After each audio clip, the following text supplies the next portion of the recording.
50 freelancers applied for this job and only one person won the contract, and that was me, and I won a contract worth $2,500. Now here's the twist, I didn't write a proposal, the client actually invited me to the job, and in this video I'm going to show you how I use this strategy to win lovable contracts on Upwork without competing with 50 other people. This is actually how I land 90% of my contracts on Upwork. I'll also show you a trick I use to increase my hourly rate and essentially make more money. And finally, I'll talk about the one critical mistake I see a lot of people doing that kills their chances when they boost their profile. So let's dive in. Okay, so here's what most freelancers do on Upwork and why it doesn't work. So they open Upwork, they browse through jobs, and they find something that looks good, and then they spend 30 minutes writing a custom proposal. They hit send, and then they wait. Meanwhile, 50 other freelancers are doing the same exact thing. So your proposal ends up in the client's inbox with 50 other proposals from other freelancers. Your client opens a few, maybe 10. However, they might not open yours because your one is at the bottom of the inbox. And this is why people get 0 responses from cold proposals. And the thing that changed it for me is profile boosting. So instead of me chasing clients, clients now chase me. So this works especially well for AI tools like Lovable, Replit, and Bolt, because clients searching for these skills specifically want to find the right person fast. And here's how it works exactly, step by step. So you go into your Upwork page and you select here, boost your profile. You then choose a category.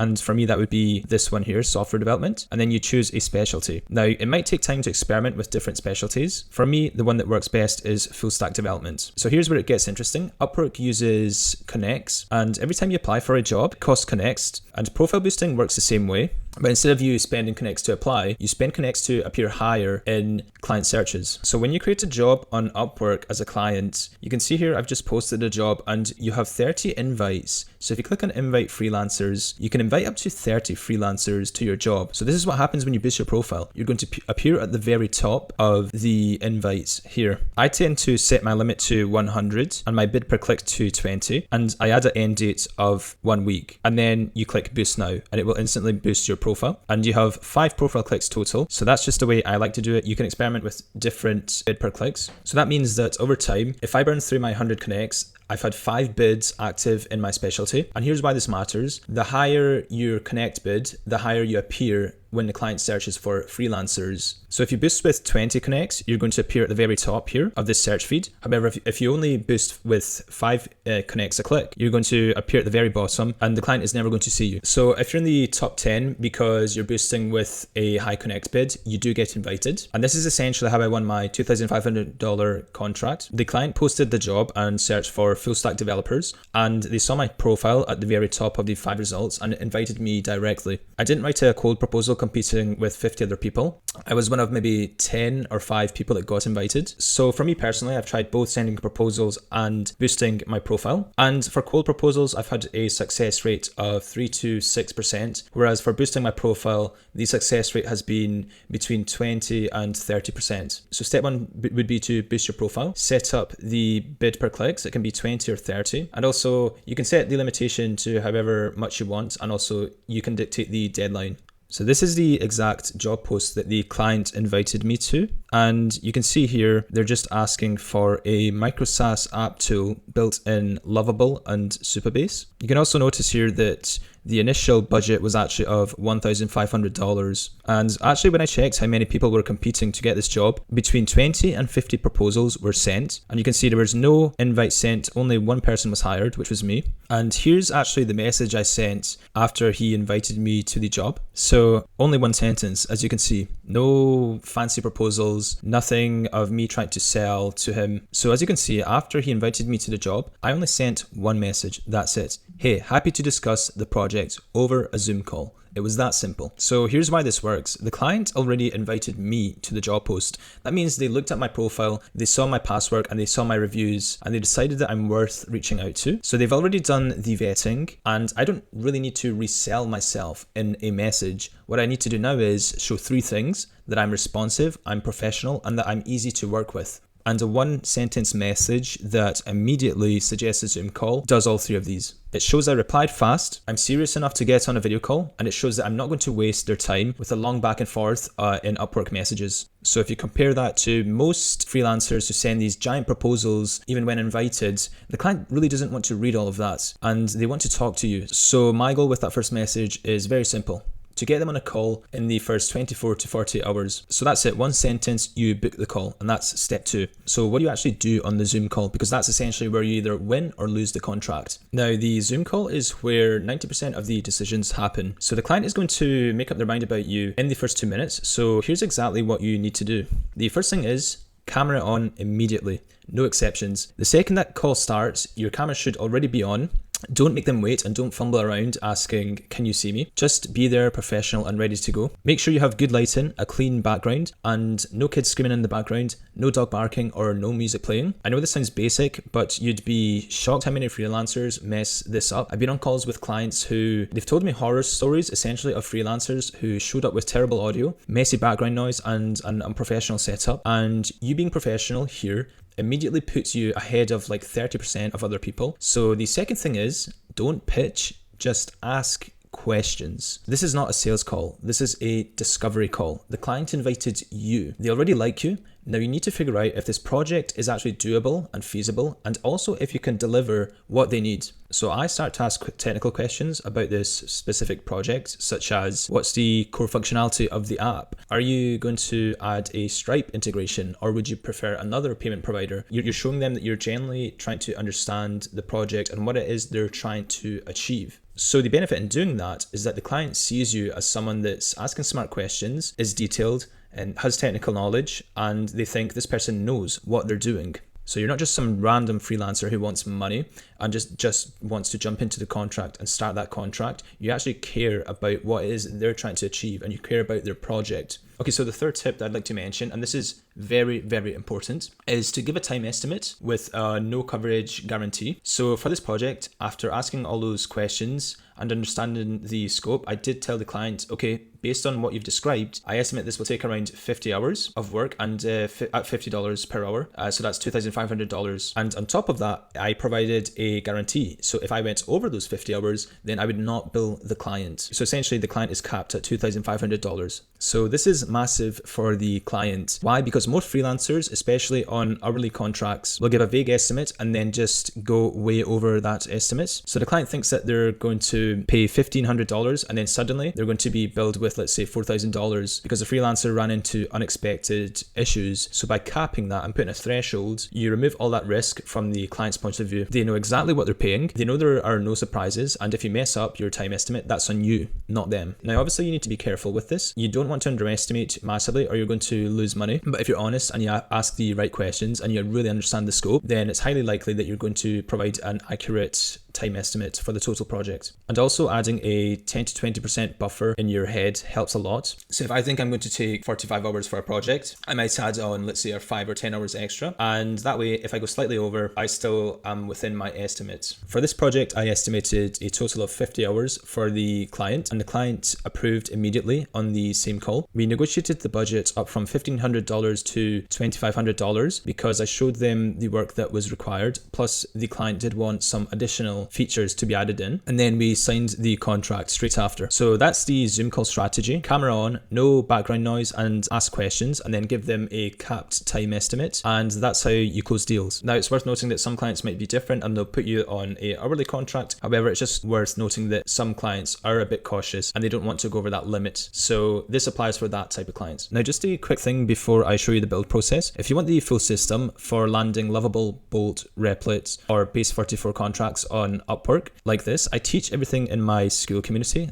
Vibe Coding School. It's specifically for people who want to freelance with these AI tools that I just mentioned. There's also a 90-day roadmap that covers how to optimize your Upwork profile so you can actually get invited to AI tool projects, how to boost your profile the right way with the exact connect settings, my Zoom call framework that closes 20 to 30% of calls, also a complete Lovable framework to go from the first prompt to deployment, and client workspace setup with Lovable and Supabase. And also I've got different proposal templates, pricing strategies, and how to handle difficult clients. So here's my guarantee. If you don't land a paying client in the first 90 days using my system, and you can prove that you tried all the tasks in the roadmap, then I'll refund you. Otherwise, no questions asked. We already have someone that's gone from $0 to $10,000 on Upwork in just a few months using these tools. So it only costs $30 a month. There's a 50% affiliate commission also. So if you're interested, the link is in the description, and it's Vibe Coding School on Skool. So if you just want to chat first, I've also included a cal.com link below for a free 30-minute strategy call. Okay, so back to the $2,500 contract. Let me show you what I actually built. So I built this app over the next 2 to 3 weeks. Lovable for the front end and Supabase for the back end, and it also uses Stripe payments. Now, I estimated initially 50 hours for the total time, and it did end up taking around 60 hours because there were a few complexities that I didn't anticipate, but I did honor my no overage guarantee.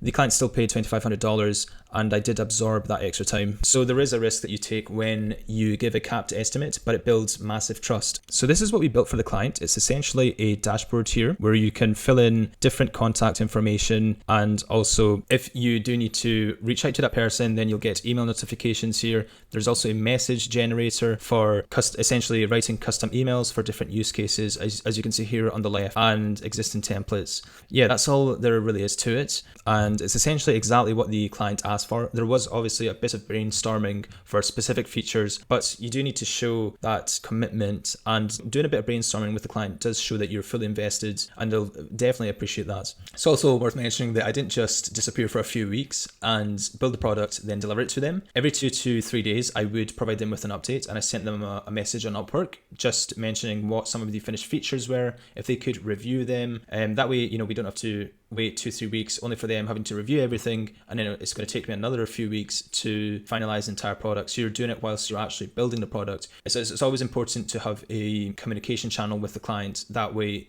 as soon as you ask them a question, they reply straight away. So this actually does 2 things. It keeps the client calm because they know that you're actually working and making progress. And it gives them a chance also to ask questions or request changes before you're going too far along. So it's way better than just going silent and then delivering something that's not actually what they wanted. And obviously, you want to get in for a 5-star review. So you just want to make sure that you're meeting the client's expectations. Now, for the final delivery, I sent them 3 things: a live URL with the app that is deployed and running. The second thing was just a quick Loom video walkthrough, which just displays what the actual app is doing. And also the third thing was just a PDF documentation with the login details and instructions. So the client's response came back within an hour, and the result of that was a 5-star review, as you can see here. With this quote here, Zach was very professional and prompt in his replies, very cooperative and communicative. 10 out of 10, would hire him again. So I'm telling you these things because I know that they work. And that was essentially my first major Lovable contract on Upwork.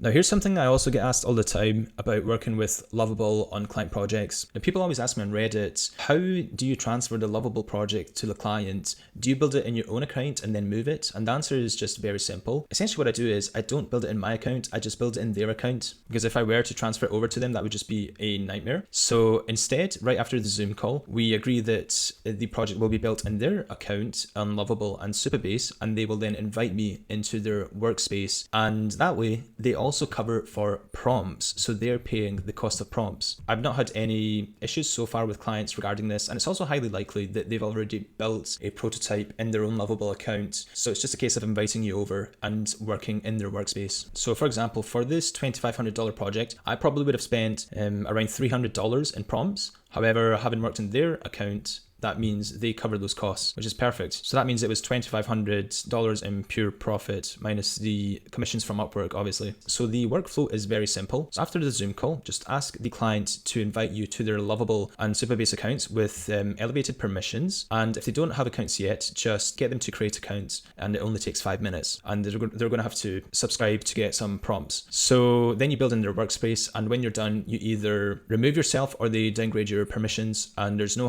transfers, no handoff complications, and it's just very clean and simple. So that's how you handle the workplace setup. Now, here's the simple trick I actually use every 5-star review to increase my rates and make more money. So do you remember at the beginning when I said I actually went from $15 an hour to actually landing contracts worth up to $80 an hour like this one here? So here's the exact method I use for this. So essentially, every time I get a 5-star review, I immediately increase my hourly rate by 5 to $10, and not next week, not next month. I just do it immediately. So here's why this works. Each 5-star review increases your credibility and your Upwork ranking. So clients see that you've delivered high quality work and your profile becomes more trustworthy. So you can charge more and clients will still hire you because you've proven that you're worth it.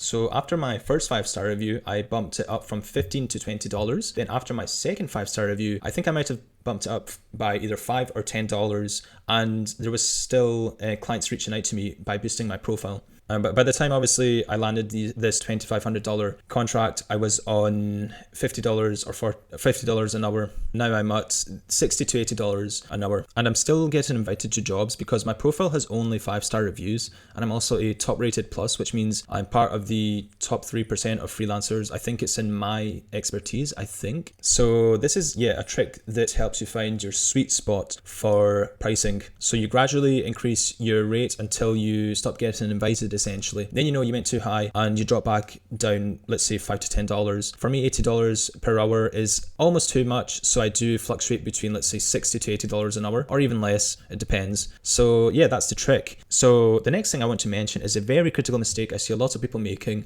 when they boost their profile. So the critical mistake I mentioned at the beginning is that when people boost their profile, they set their connect bid here way too low. And if I put it at 10 and I select my specific category and specialty, Upwork actually suggests that this bid is lower than average, which means other people have a higher bid and are ranking higher up and are going to be more visible. So they think they're being smart if I save connects by only bidding 5 or 10 per bid. Well, that's completely wrong because the lower the bid means that you're going to appear on page 3 or 4 of the search results, and clients, they will look at, let's say, page 1 or 2. So they're not scrolling through 5 pages to find freelancers. Well, some might, but it's a very low percentage. So if you're on page 3, essentially you're invisible and you're paying for profile boosting but getting 0 invitations. So you're literally wasting your money. So here's what you want to do instead. You might want to bid a bit more, like we can see that's lower than average. So we just want to, let's say we do 50 connects, and that's going to guarantee that we'll appear at the very top of the profiles. You might think, okay, well, 50 bid per click is quite a lot. I'll just apply, do 2-3 proposals. However, you're competing with 50 other people, remember. Whereas boosting your profile, you're guaranteed to appear at the very top, and it's likely the client is going to invite you to the job, and they've already pre-qualified you, because it's unlikely that they're going to invite you to the job if they don't look at your profile before. Hence why it's important to have a good profile. So just obviously set a limit, and here's the thing, you are going to have to spend connects. That's just the reality. But think of it as an investment. If you're, let's say you made $1,000 off a project, then use $50 or $100 of profit and reinvest it into Upwork, into connects, so you get more contracts. Yeah, so essentially you're reinvesting. So this method here puts you at the top of the page, and you'll get 3 to 5 invitations per week if you do this instead of 0. And that's the difference between landing clients and burning money. So don't cheap out on the connect bids. It's the most important setting. Let's just recap everything that we've talked about. So stop applying to cold jobs and sending proposals. Set up profile boosting with 20 connects or 30 connects per bid, depending on your specialty, and set the limit to, let's say, 1 to 200.